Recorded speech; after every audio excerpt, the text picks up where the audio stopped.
You like Longstrikes? You like Stampedes? You hate having to choose between your Longstrike and your Stampede? You don't have to. Bam, check this thing out. So this monstrosity is from Blaze-Storm. Normally, Blaze-Storm just straight up rips off of Nerf blasters. But occasionally they have these little strokes of genius, and they rather beautifully meld two different designs into one just copyright infringing behemoth, and it's just actually kind of remarkable. Now, up here, this is definitely Stampede, right? It's even got the two tack rails on the sides and everything. But then as you come back here, you start to see that signature Longstrike thing going on, and it's definitely a Longstrike grip and everything. Back here, almost directly copied from the Longstrike, that little rear plunger section. And then it goes into this very unique, and I think quite nice, little curving stock section back here. And this is not actually a magazine holder. This, like a Stampede, is a battery tray.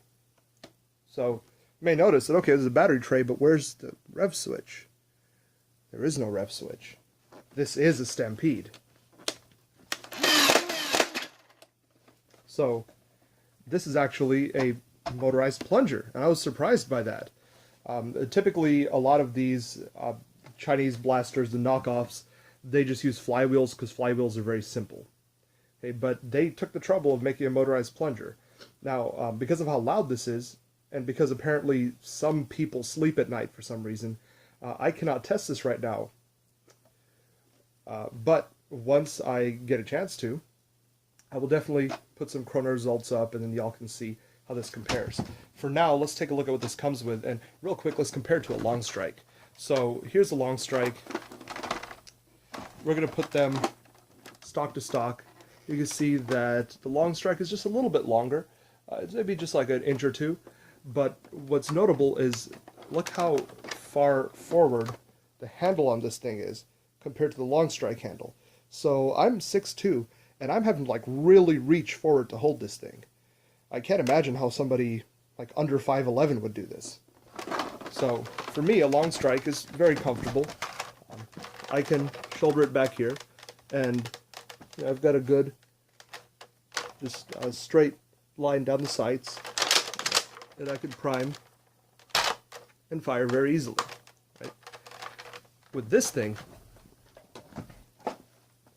I'm like way out here, and because of the way the cheek rest works, I can't actually look down the sights. It comes with its own scope, but then, you know, I can't use the front irons if there were front irons.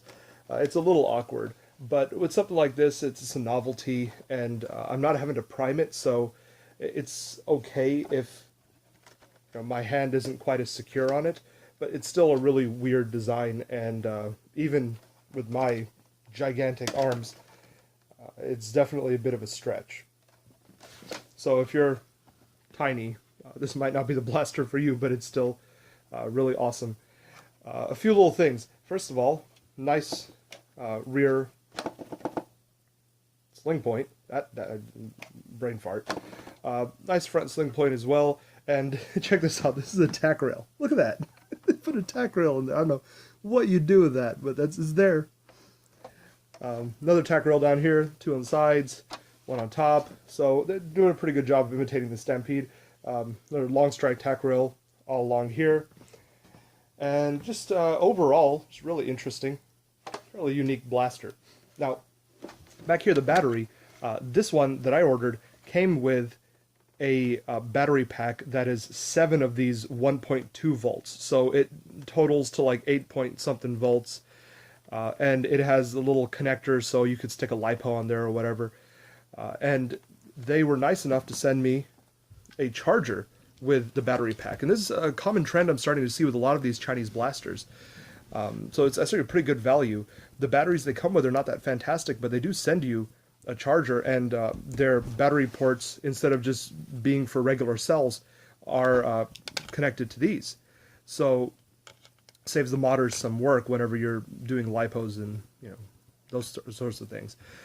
So this one, this obviously is not an American socket. I've seen this in Sweden or the Netherlands, maybe other countries as well, maybe the UK, I don't know. But this definitely doesn't work here.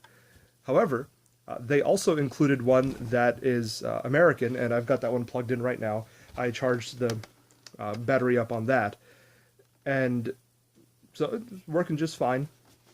So that's a good value right there. They give you 2 chargers, just in case you have to flee the country for some reason. So at least you can keep your... Longpede just sounds weird, so I'm going to call it a Stampstrike. So you can keep your Stampstrike charged no matter where you flee to. So it comes with its own sights, as I was saying. This is kind of a pseudo pinhole type of sight, and it has a front crosshair, so you can sort of aim through it. It has a nice friction fit on the blaster itself. It does not have a rail tooth, the little locking nub, and it doesn't have any corresponding locking system on here. You just kind of have to slide it on, and it more or less stays put. Not super secure, but you're not actually doing anything with the sight, so it should be fine.